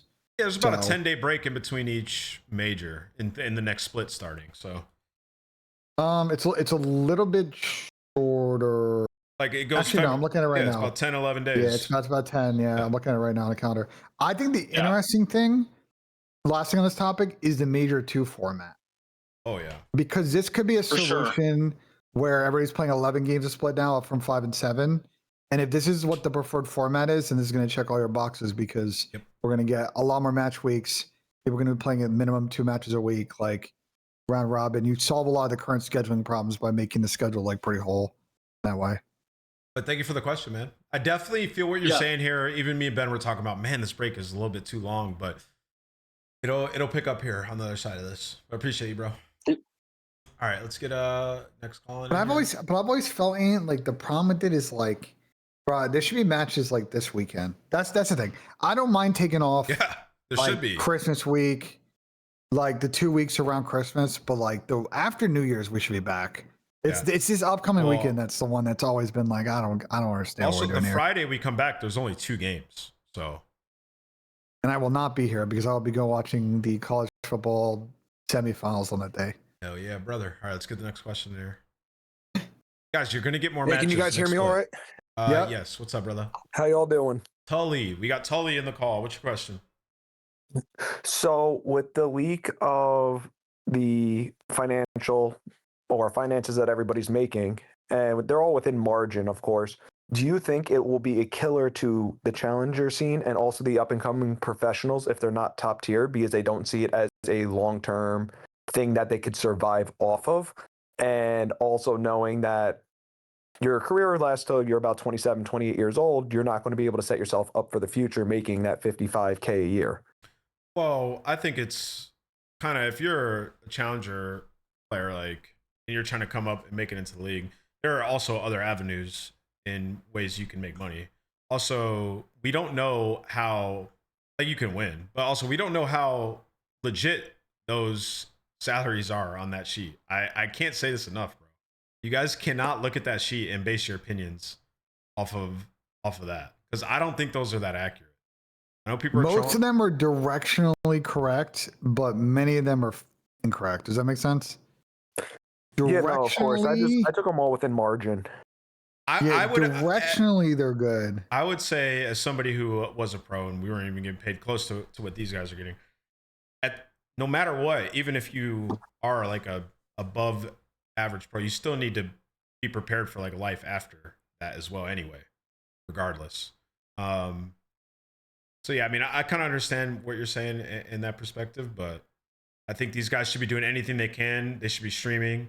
They should be making content, anything they can on their way up, because obviously you can't just be like an average to below average pro and it's not going to last forever. So yeah, I mean, to your point, I see where that perspective could seep in, but I think a lot of these guys are of the understanding of like, okay, I want to win tournaments, and also I need to make content, which is why we're seeing a lot of more challengers players streaming now, which I think is great. Correct. All right, thank you guys. Yeah. No problem. Appreciate your question. That is also something, to his point, like something that is like for a lot of players that are coming up, I hope they're all thinking about, because it is something that's super stressful when you're a pro player. You're always worried, like if I lose my spot, I lose my livelihood. So yeah, these guys do need to be making content. And yeah, I mean, that's part of being an esports professional. It's a very scary thing to commit to, for sure. And when a lot of us were coming up, a lot of people were still working or in school at the same time, which I urge all the challengers players to do. But let's bring the next question here. Yo, Remix, what up, man? Yo, Remix. There we go. My bad, fellas. What's okay, up? so here's my thing. We have evidence that like a player gets picked up from challengers, a la Joe Deceives, to LAG, and then works his way to a top team, and he's a beast. And he was a beast when he was with LAG, but he didn't move the needle for that team. Then you have Merck come in for Optic. Alluka's going to Faze. When are one of these bottom teams, a la Vancouver Surge or Carolina Ravens, going to say, let's just go ahead and pick up a whole team? Because picking up one player doesn't do anything for us. Go pick up Omid. Go get Next Threat. Like, why are we not seeing that happen?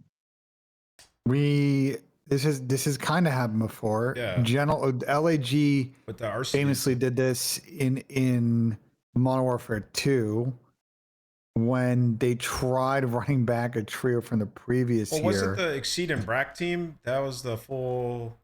Was that not the full challengers team they brought up? It was Exceed, Brack. Who else was it? Yeah, but it was someone. I think it was Connor who got screwed for Alec.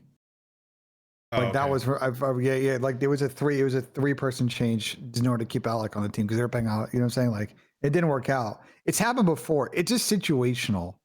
You know what I'm saying? Like you're gonna see though in the middle of the year that's much harder to pull off than you think. But like it should happen more in the off season.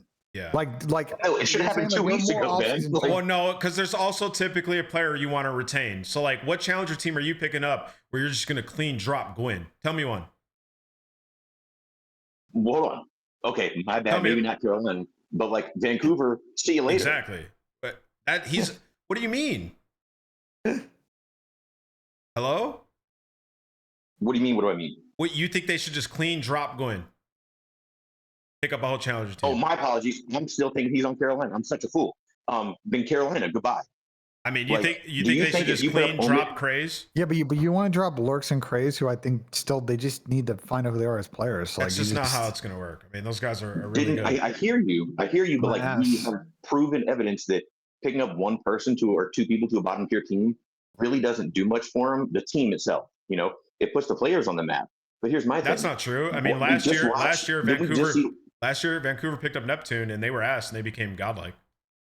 Yeah, I mean, it's everything's situational, bro. Yeah. I think the point I'm trying to make, there's so much more that factors into it. I think, for example, okay, let's take Vancouver. I'm gonna give you a key point about Vancouver last year. That team prior to the roster change in the offseason where they dropped Cotter for Hixie, like they were a perennially like 6th team that year. That was in Modern Warfare 3. Like they played, go to EWC, go to Champs, go to Major 4, whatever. They picked up Charlie and they were not good. But the team still had good work ethic. Yeah. Like they still, like their concepts were good. They were just not getting enough kills. They make a 1-person change. Suddenly Neptune makes space for the map. That team works hard. They realize their potential. The reason that I think like you're being so down on, say, Vancouver is we look at the team on Vancouver and they don't have those building blocks. It's 4 players put together. Honestly, 4 players are not known for leadership, not known for overperformance, and like bringing in Teach, who, let's be honest, the year prior when he was on Carolina, they didn't check those boxes. That's why we're expecting it not to move the needle so much. You understand, like, our perspective on it? Yes, sir. One more thing. Yep. Maybe this is on the heels of Alluka and Co. just beating LAT in scrims. Do you see what I'm getting at? Wait, like, do you think that no, I don't. Wait, Omic could not just beat Vancouver right now? I mean, at the same time, you'd still want to retain a player like Gwyn, and like maybe not. And Lurks. But like, anyway, hey, thanks, fellas. I appreciate it. Ben, and you guys are awesome. Happy New Year, right? I appreciate the question as well. Thank you, man. Yeah.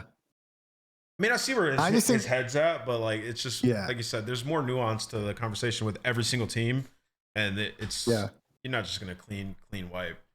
It's just a bit more situational. Now, is there a team out there that might try like the inverse Toronto and just try and run in a roster of 8 or 6 people and like really tinker throughout the year? I don't know if that could work, but like everything's just situational, to be honest. What's up, Processor? Oh. Hey, what's up, guys? What's up, Nameless? What's up, BenJ? Chilling, man. So, I got a simple question, nothing like too crazy. Just to kind of rebuttal on what Ben was saying about LAT. I don't think it's gonna be that bad in the next year because there's so many good players that even if like let's say the top 12 players all go to like all the different teams, I'm pretty sure like all the other players will still be good. You saying like the roster that they would have? Wait, I'm trying to understand your question. What do you mean? Like if their players left? Well, yeah, because Ben was kind of saying that like if all their players kind of left, like they'll be kind of screwed. They'll get like the mid players or whatever. But I don't know. I think there's a lot of good players in the league. I mean, if you lose the one player right now in that situation to keep your eyes on is Joe DeCeves. I don't know Joe's contract situation. I'm not sure if he's a free agent in this offseason or next offseason, but like Joe is going to be a centerpiece. The way he's playing right now, played last year. He's going to be a centerpiece of whatever probably that second or third best team looks like, assuming optics stick, right? And then there's another super team that forms. Like Joe's going to be in that mix. And is that going to be on Thieves, Faze, on Toronto? That's going to really dictate the answer to your question a bit. Just to fast forward a bit on how I think offseason might play out. And to your point, what Dud said, Joe and Avizi, they obviously wanted to team with each other for a while. So, I mean, Thieves will end up still being okay. There are a lot of players, but if you lose like a Scrap and Hydra, I mean, that's a huge loss regardless. You have to fill the void. But here's the problem. It's like, and I'm gonna keep saying it. Everybody else right now kind of has their pitch and what they bring to an org is pretty clear.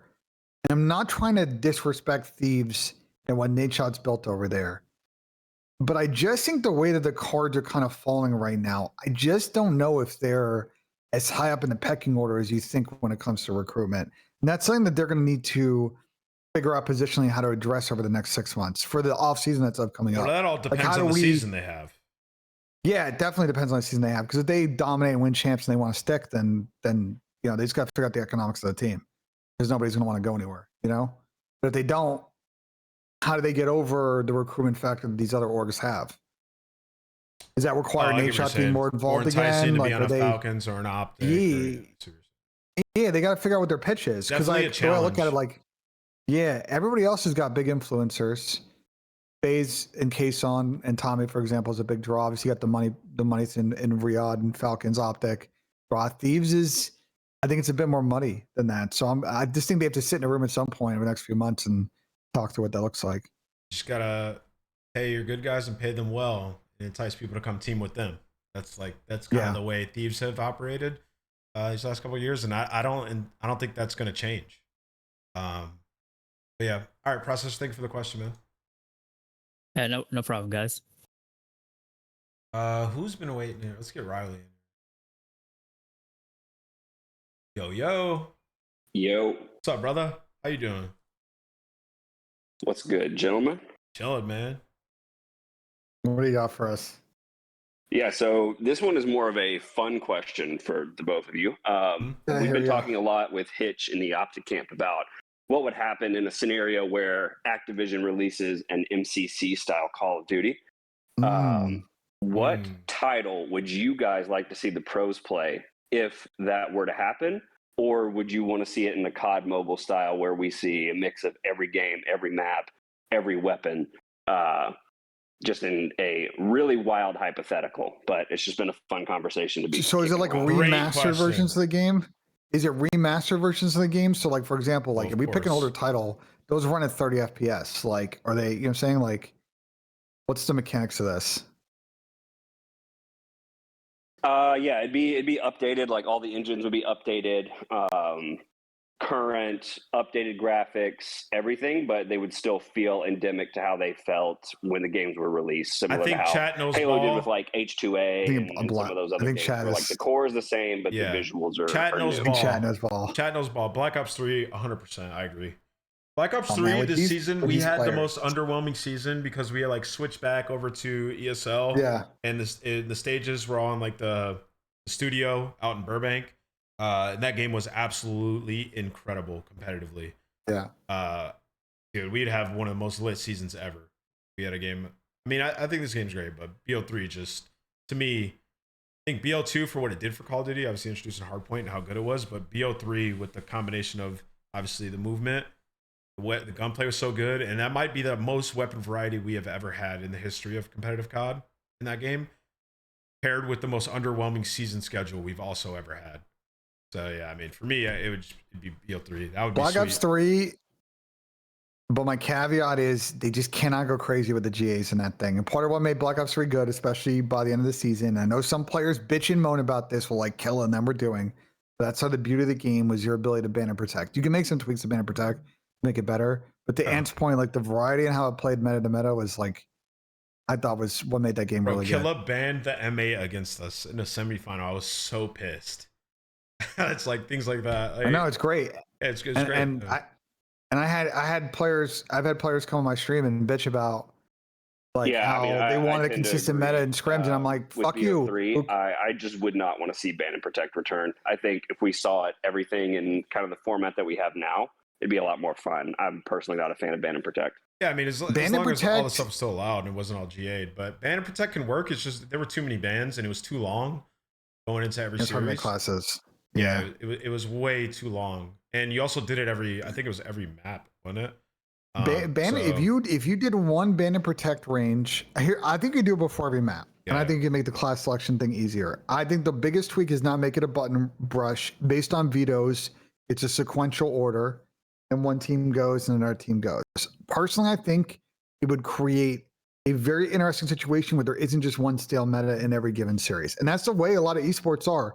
Look at League of Legends, especially now with the champions draft format that they have, where you can't pick a champion in back-to-back maps. It also worked better because we had better specialists too. Like BO3 had a lot, bro. BO3 had a lot of depth to it. But also, yeah, if we didn't GA everything and each team had like one or two bans, it would be super interesting. But series lasted so long. Regardless of that, aside from all that, because you have to make your fucking classes for 2 minutes after the ban and protect. Yeah. But it can be fixed. The process can be made better. I think saying no will kill it. And any pros that bitch and moan and say they want a consistent meta, just fucking adapt and stop complaining. I mean, there was a point where we were just banning stuns, frags, like just making it straight up one-on-one gunfights the whole time. But yeah, Riley, that's a great question. Dude, the MCC version of COD, that'd be sweet. All right, well, that's it for me, gentlemen. Y'all have a great rest of your day. I'm going to get back to what I was doing, but I will join you again soon, hopefully. See you at Major 1, and Ben, roll tide. Yeah, roll tide, I guess. We'll see. We'll see if they get it done against Indiana on New Year's. What up? I believe. I'm a believer. I have doubted this team for a long time this year, but I'm I saw your tweet last game. I saw your deleted tweet last game. The timeline saw it, bro. The timeline saw it. Just know that. I owned up to it on Reddit. I owned up to it on the Alabama Reddit, but that was not a start that I wanted to see. Bama's about to get fried, bro. But we'll revisit this. Brother, Indiana is the biggest fraud in this playoff. Mark my words. I don't know about that. All right, yo, Tennyson, what's up, man? Welcome, dude. Yo, what's going on, boys? Big fan of you and Ben, man. Hell yeah, bro. I have a quick question for an organization like G2 Minnesota, right? We've seen them, over the past couple of years, somewhat compete, somewhat be on that 7th, 8th seed of making COD champs. Do you think there is a spot right now that they can improve in? Or maybe like even just a roster update, like somebody maybe like Tyler Fellow. I mean, you seen him frying in scrims yesterday against LAT, or somebody like Brack to pair alongside with Mamba and really help him stand out. It kind of reminded me of like Miami last year and how Rencore came in and was able to kind of be developed by some of those Miami guys and win Rookie of the Year. Do you think anybody like Tyler Fellow or Brack or anybody in Challengers right now could help Mamba and the squad reach their goal? Yeah, I mean, it sounds like you're just kind of asking, should Skies get replaced? Which, if that's the question, I think with G2 in the preseason that they've had, you obviously ride it out throughout this whole split because they still have potential to make the winners bracket, and they were looking good in preseason. I do think you start to look towards Challengers for a potential Skies replacement. Just given he hasn't been playing that well in the league match that they've had recently. And also you have a lot of young talent who look good in this game. Like their sub duo could be amongst one of the better sub duos in the league, right? So yeah, I mean, to answer your question is yeah, and I'm sure they're aware of that. And they'll be looking down there. Brack is a guy we've been talking about. Ben and Tommy were talking about Brack like the last episode, like he deserves a spot. There's so many players and challengers, like they're gonna be looking down there. So, I mean, I guess to answer your question is kind of obvious, but yeah, I mean, they do feel like the one team when you look at all the teams that could be a player away. I do feel that way about them, but I'm not going to just instantly write off Skies because the preseason he was looking really good. So I'm going to give it throughout this split, and I'm sure they're probably thinking the same exact thing. Yeah, I think I agree with Dan. I think depending on how the split goes, let's say they get somewhere between top 8 or better. I think even then you look at Mamba and Caesar. It's like, do we want to keep running this out? Or are we one piece away from like a real true flex player to put around the superstar potential we have in Kremp and Justice Eschel? Because I think both those guys are disgusting. Well, because with the right pieces, they can really, really blossom. Because we're looking at a game that feels like and looks like we're going to have more subs on the map as the further we go into this title. Blackheart's coming Especially in. Especially a Blackheart back now, by the way. The sub is absolutely incredible. Yeah, Blackheart back. Sub's absolutely incredible. And they are very reminiscent of the Surge team from last year. So it's just like, can you find the guy that can come in and be your Neptune? Could see a story just like that. Yeah, we'll learn a lot about them these next couple of matches. Yeah, I think they had the Optic match where they blew the game 2 Surge. They could have won that.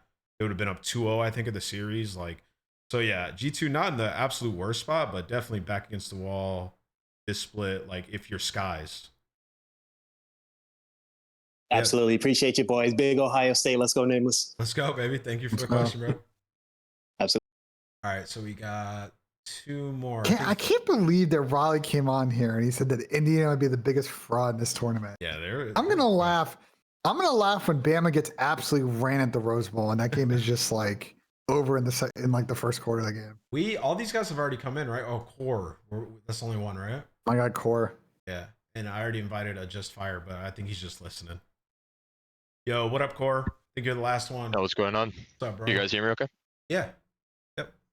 I just had a general question. There was somebody in here a bit earlier talking about salaries, and I was wondering, how is the league or teams with helping out these young guys with, setting them up with the right people to potentially talk about their finances and stuff to set them up for the future? Because being honest, like a lot of them are quite young, they might not have that experience themselves. So just wondering, like, does the league or teams kind of help with that, or is this kind of something that the players have to navigate on their own? I'm actually not entirely sure. I haven't heard of a team that's had a financial guy to help them. Do you know, Ben? So a couple of teams, I think. So here's the thing: is like I think a couple of teams have talked to players about this. I've been pretty much like, hey, if you want to hit us up, we can recommend financial advisors, with fiduciary responsibility that can help you out. This might be a better question for someone like financial advisor Ben. I know manages the money for a lot of people in the scene, in the COD scene. I don't think the orgs necessarily have people on staff to do that. But I think a lot of the owners, for example, know enough people that are in that business that they can recommend someone that they trust that could then help that person structure their finances in a way that they're, going to earn interest and earn money in their savings, so that they're building out a really nice nest egg for the future. Yeah, that'd be. When I was playing, that would have been really cool to have. But yeah, I'll give you an example. MC Celium. MC famously in Black Ops 4. This is before MC was on Atlanta Faze. This is when he was on Faze Clan. MC didn't have a credit card or bank account because he was an absolute. MC back in the day was fucking CMG UMG demon. Had that all in PayPal. No shot, bro. So we're like, bro, okay, we got to go fix this. And then he was like, then obviously, he goes on Atlanta Faze and he's like, I don't know. So he had a Paul, and Paul recommended a guy. He was like, yo, I got you, and recommended a guy. And I think MC's now with Ben. But again, I think a lot of these guys just hit up their people on the staff and be like, hey, this shit's too confusing. I don't know how to do my taxes. I don't know what to invest in. There are people that can help, and they'll introduce someone that does private banking or financial advisor or whatever. It is an important thought though, because I remember when I was playing, I would go to Stro about taxes, yo, can you help me? Yeah. So that's a nice asset for some of these young guys. And I was talking to Craze, we were playing Wagers the other day, and he was telling me a lot of the young community and challenge kids, they use CMG like a bank account, which is absurd, right? So there is a financial literacy thing that, a lot of these kids coming up do need assistance. So that would be cool for some of these orgs to do. But yeah, I just don't know. I have no idea if that's available on any of the teams. Oh, look who's in the chat right now. Yeah, he just straight up dropped MC's financial. Yeah, but look at MC's now. MC. Ben does a good job with your money. He gets you sorted with all your stuff. You don't got to worry about shit. You know what I'm saying? That's the thing. If you get in the league, my advice to any professional players is get a financial advisor. Taxes are very complex for professional gamers because yes, you have your W2, your CDL org, but you have to pay a lot of cascading state and federal tax depending on where your winnings are by tournament. Yeah, and in year one of CDL, it was going to be insane for them. Yeah, it's very complex, and it's not something you can just do easily on a tax platform. You got to figure shit out. So now MC's got a whole team running his shit. Yeah, MC's got Ben taking care of him now. That's Ben. We'll get Ben, and we'll get Ben on this show eventually. Ben's a good talk. Thank you so much, Corey. Thanks, guys. Appreciate it. There's also some cool YouTube accounts that just play pubs and they teach people about finances on COD. I forget his name. I saw it yesterday. It's actually really cool. It's just the age group that came up playing COD. They're now older now. It's just if you're a pro player, it's you're not going to sit there and day trade. Yeah. And the one thing a financial advisor will help you with is you can dictate to them how aggressive you want them to be with their money, right? So you want to be super safe, mutual fund ETFs, index funds, and you're going to make a low floor, or do you want to split that and then get a little bit more aggressive trying to seek those 15-20% returns? It's I mean, a lot of this also comes really down to the agent that represents you, helping you for some of the younger kids. These guys do need a support system. But yeah, I think that's everybody. Oh, Turtle's in here. Let's go, Turtle. Get him in here. Last one. I know other people are waiting, but we've been doing this for a while. Yeah. What's good, Turtle? What up, Turtle? So I have a fun one. Can you equate each team to an NFL team? Ooh. Yes, absolutely. Who is the Lions? Who is all the hype, but shit the bed? Might be the LA Thieves now. That's my hot take. It's LA Thieves. Thieves are the Lions. Who's Koi, bro? Koi is who's always this second and third best. It could be Koi could be the Packers kind of. Yeah, low key. We're trying to think or the Niners. No, Optic used to be the Cowboys. They're not the Cowboys anymore. Oh, the Bills. The Bills is a good shout. Yeah, Koi is definitely the Bills. No, that's it's a not. Good shout. They don't have just straight up one guy who's just doing it all. Yeah, Joe Deceives. What? No, the Bills. No, the Bills are Faze, bro. So who are the Steelers? Who's No, always because hanging around, but Faze gets is in but never one. does nothing. Listen, Josh Allen is simp, and the Bills are Faze, bro. You said who's This who? current Faze team, maybe. Who are the Steelers? Oh, always in but doesn't do anything. Always in, doesn't do it. Boston. Yeah, but the Steelers are on like a scrappy underdog like that. I mean, kinda. Kind of like defense, run the ball. Boston is like Grind it whatever AFC South, NFC South team qualifies for the fucking playoffs. I'll tell every you year. what, the Vancouver Like the Texans Surge, are like the the Bucks, Vancouver like, I think, Surge get are the every New year. York Giants. I'll tell you that much. The Vancouver Surge are the New York Giants. They might be. Well, they might be the Giants. I mean, who's the Jets? The Jets are probably Carolina, right? Carolina, bro. Carolina. Yeah, or the Raiders. Yeah, absolutely. There is no Bears in here, bro. Steelers are Miami high key. Yeah, they kind of are actually. Who are the Bears? We almost lost that Gentlemen. take last night with that tweet, Ant, with the Lions. I mean, listen, the Rams are frauds, bro. Been saying this. They're the Rams, yeah, the Rams, not the Lions. Rams are frauds. But they are. That's a good one. I think it's No, easier the to do Rams with are basketball. not frauds. The Yeah, they are. Rams Yeah, Rams are are frauds. good, and it shows how important offensive line is in the NFL because the Rams, since they have lost their left tackle, you can see the vulnerability in their offensive game plan, like on every series. If they actually did not have that injury, they'd be in a way better spot. They would have. I mean, The everybody. Rams been giving every up week that they're points, great. bro. I don't know if Yeah, I been- know. like- But on offense, they looked lost in that game because they couldn't fucking stop a ham sandwich, especially on the left side of that O-line. I mean, they got lucky to even be in that game. Shout out Jared Verse. That guy's incredible. But all right, yeah, that's gonna do it. Thank you for the question, Turtle. Appreciate it, bro. All right, later, guys. That's gonna do it. Great episode today. We'll be back obviously next week doing predictions and things. Yeah, of that are we nature. doing it in person next week? What are we doing? Yeah, I want to. You just We're gotta, doing it in person next week. yeah, we might as well just try it. See how it goes. But yeah, And thank then- you guys and then- so much for watching, bro. I'm gonna upload this immediately to Spotify and YouTube. Absolutely. What were you about to say, bud? I was about to say we got to figure out how we're gonna do a show at Major One that Tuesday. I know we gotta go somewhere. I'm gonna hit I up got some ideas.